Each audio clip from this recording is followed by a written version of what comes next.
Okay, should you have separate accounts on Twitter or should you just stick to one?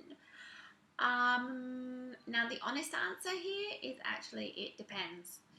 Um, if you have, just the one account, then you can pour everything into that, but then it would really depend on, what you're doing. If you're an author, particularly a multi-genre author, for example, or you've got blogs going on and all sorts of different things happening, like me, for example, then you would want to have, your main hub where people can come and connect with you.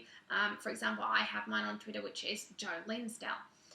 There you get all of my blog posts, everything about Promo Day event, and all the other things that I'm doing as well. That's where I do my most interacting with people on Twitter. So if you want to get in touch with me, then that would be the best place to go to. But I also have a separate account for the Writers and Authors blog, which is only for the Writers and Authors blog. Okay, that's where I'm sharing the blog posts.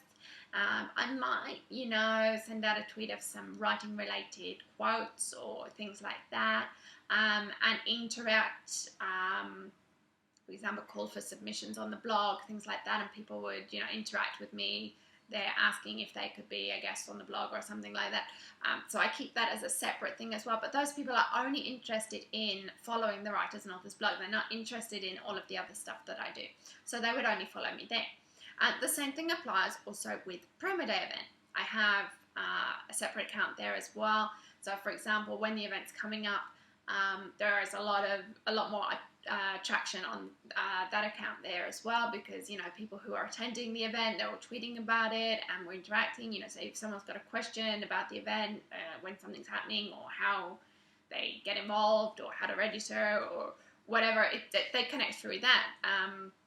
I am tweeting about it on my Joe Linsdell account, but I don't want to spam my Joe Linsdell account with just information about that, because the most part of the people that are following me on the Joe Linsdell account, some of them might not be interested in attending the Promo Day event. They might not be around or whatever, or they might not be interested in the Writers and Authors blog. They might just be interested in the other stuff that I've got going on. So, it really does depend. If you have a complete separate audience that you're trying to get to, then yes, by all means, set up a separate account. If, however, you can, bundle it all into the one and everyone will be happy with that, then I suggest you do that, because that's a lot less effort from your point of view, because you don't have to manage multiple accounts. I know this isn't really the most useful answer that I've given, because it's so general, but I hope that it's helpful anyway, because, it really does depend. So anyway, think about it. If you did like this video, then please check out the other videos that are on the site. They're a little bit more specific with their answers.